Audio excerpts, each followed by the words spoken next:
Hello ဒီနေ့မှာတော့ဒီချက်က page 32တဲ့တတမီတို့ရဲ့စာအုပ် page 32ကunit 3 colors တဲ့က lesson 3ကိုရောက်ပြီပေါ့နော် lesson 3လေးရဲ့ခေါင်းစဉ်ရဆိုလို့ရှိရင်ထိုက်တဲ့က it's long နဲ့ long ဆိုတာဘာပြောရလဲဆိုတော့ကြာတဲ့ရှည်တာကို long လို့ပြောတယ်တဲ့ it's long ဆိုတော့ထွာကရှည်တယ်ပြောချင်တာเนาะ it's long ပေါ့ lesson and say နောက်ထောင်ပြီးတော့ပြောမယ်ပေါ့နော်ဒီမှာဆိုရင်ခဲရန်ကြီးကအရှည်ကြီးဒါဆိုရင်ခဲရန်လေးကတူတူလေးအဲ့တော့ရှည်တာကိုဘယ်လိုပြောလဲဆိုတော့ long ရှည်တာဘယ်လိုပြောလဲ long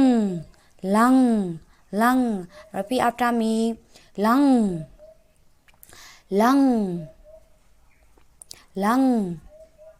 okay တူတာကိုဘယ်လိုပြောလဲဆိုလို့ရှိရင် short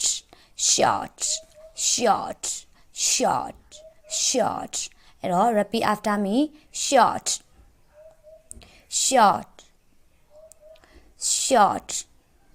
okay နှစ်ခုပြန်ပြောကြည့်မယ်เนาะရှည်တာကို long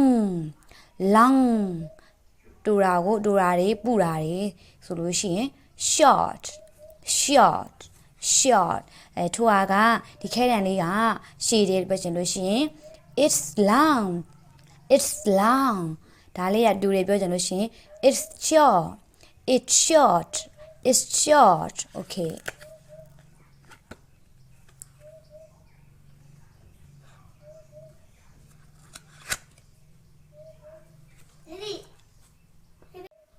ဒီမှာဆိုလို့ရှိရင်ဒီမှာ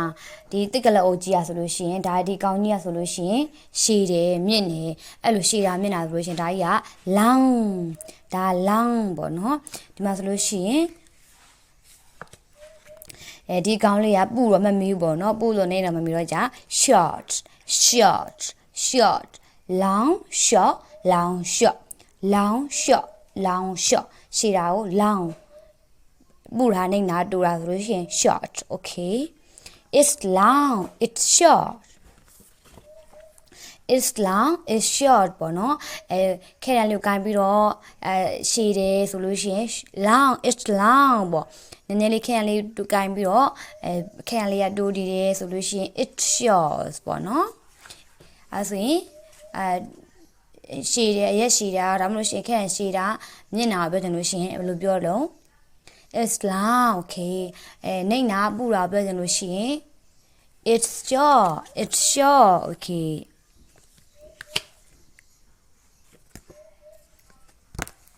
ဒီမှာနောက်တစ်ခုကြည့်မယ်နောက်တစ်ခုကဆိုလို့ရှိရင်အစီပေးထားတယ်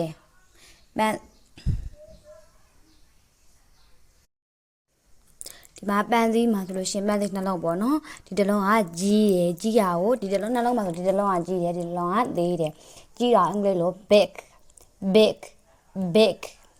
repeat after me big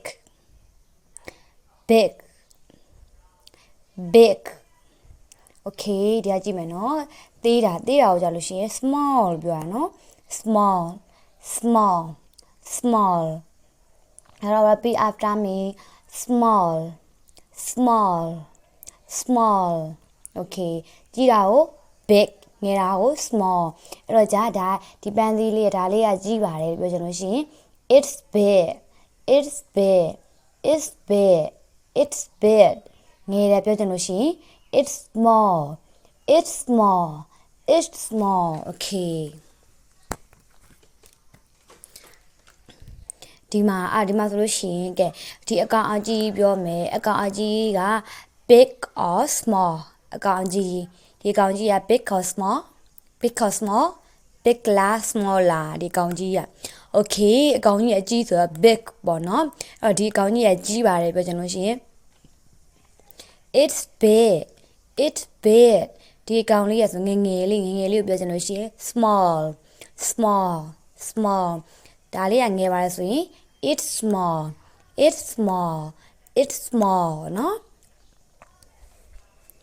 အဲ့ဆိုရင်ဒီမှာကြည့်မယ်နော်page 33တဲ့ဒီမှာ look and see တဲ့တငယ်ချင်းတွေတယောက်ကပြီးတော့ attention မှာထွက်ပြီးတော့ပြောတယ်တချင်တဲ့တငယ်ချင်းတွေကဖြေရတယ်ကဲဘောပလီထောင်ပြမယ်ရှည်တာဆိုလို့ရှိရင် it's long ငယ်တာဆိုလို့ရှိရင် it's small တူတာပူတာဆိုလို့ရှိရင် it's short ပေါ့ ပြီးလို့ရှိရင်ကြီးတာကြီးဆိုလို့ရှိရင် it's big ပေါ့နော် elephant စိန်ကြီးတွေဆိုလို့ရှိရင် big ပေါ့နော်ကြီးတယ် it's big ပေါ့ပေးစိန်လေးတွေ ant ပေးစိန်လေးဆိုလို့ရှိရင် small သေးတယ်ပေါ့နော်တက်ကလအုပ်ကြီးဆိုလို့ရှိရင်အရှိလေအရေးကြီးအရှိဆိုတော့အဲ့တော့じゃ long ပေါ့ပြီးလို့ရှိရင်ယုံလေးဆိုလို့ရှိရင်ပူပူသေးသေးလေးဆိုတော့じゃအဲ့ဒါလေးอ่ะဆိုလို့ရှိရင် short ပေါ့အဲ့လို့ရှိရင် short အရှိတွေပြောချင်လို့ရှိရင် it's short တူတွေပြောချင်လို့ရှိရင် it's sorry ပေါ့အရှိတွေပြောချင်လို့ရှိရင် it's long တူတွေပြောချင်လို့ရှိရင် it's short ကြီးတွေပြောချင်လို့ရှိရင် it's big ပေါ့ပြီးလို့ရှိရင်ငယ်တာပြောချင်လို့ရှိရင် it's small အဲ့လိုပြောရပါတယ်နော်တတမီလေးတို့ကဒါတော့သမီးတို့ကဒါလေးတွေကိုပြန်ပြီးတော့ခဏပေါ့လေ့ကျင့်ခန်းလေးတွေ practice လေးတွေလုပ်ကြည့်မယ်အဲ့ဒါမှသာလျှင်ဒါတော့သမီးတို့ကဒီစကားပြောလေးတွေမှာပို့ပြီးတော့တွက်နေမှာပေါ့နော်